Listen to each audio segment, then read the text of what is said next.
On dit parfois que Bruxelles est la plaque tournante du djihadisme en Europe. Est-ce que vous êtes d'accord avec cette expression et comment l'expliquer?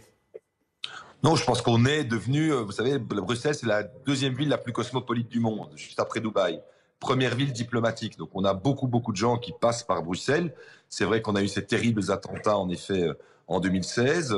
On a eu, en effet, des personnes qui sont parfois motivées et chauffées aussi par toutes ces vidéos qui tournent sur les réseaux. Et donc, j'aimais bien l'analyse qui était faite. Ces loups solitaires, ils sont aussi conditionnés par tout ce qui peut tourner par rapport à cela. Et donc, il faut continuer à être extrêmement vigilant. On a eu l'impression qu'avec certaines choses qui s'arrêtaient, qui avaient l'air de s'arrêter entre la Syrie et l'Irak, on aurait mis Daesh par terre. En tout cas, son idéologie, elle semble toujours croître. Mais vous dites vigilance, mais en France, par exemple, le gouvernement a décidé d'interdire les manifestations pro-palestiniennes. Ce n'est pas le cas dans votre ville. Vous avez autorisé des manifestations, notamment une qui a été organisée le 11 octobre dernier, à l'appel du Front populaire pour la libération de la Palestine, qui est une organisation terroriste désignée comme telle par l'Union européenne.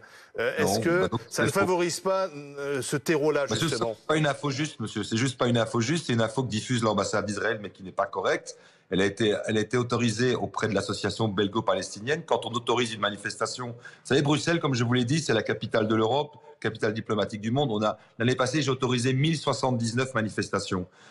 J'ai vu qu'en France, on interdisait les manifestations, mais qu'elles avaient quand même lieu. Donc, nous avons une gestion différente de cela sur l'ordre public. Nous pensons qu'il vaut mieux encadrer. Et donc, ça n'est pas une organisation terroriste qui a reçu une autorisation, évidemment.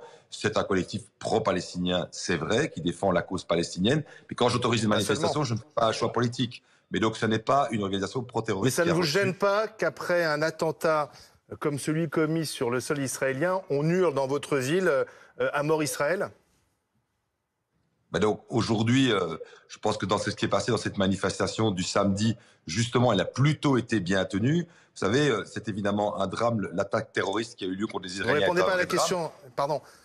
Je vous réponds à la question. Ces slogans ne vous gênent pas dans votre ville, hein? Mais de nouveau, on ne me demande pas d'être gêné ou pas, on me demande de gérer une ville, moi. Moi, dans gérer une ville, je sais que je dois gérer des manifestations. Notre approche des manifestations, c'est la gestion négociée de l'espace public. Ça n'est pas des interdictions.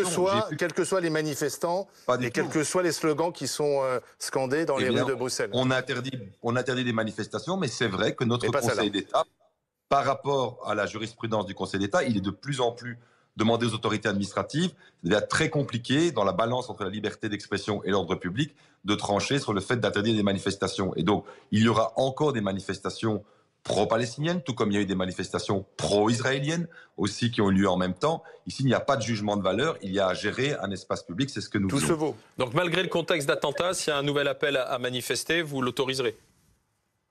Aujourd'hui, on a chaque fois une évaluation pour chaque manifestation, mais c'est clair que tous les jours, à Bruxelles, il y a 3 manifestations par jour, dont 85% n'ont rien à voir avec la Belgique. C'est le fait d'avoir un statut international comme le nôtre.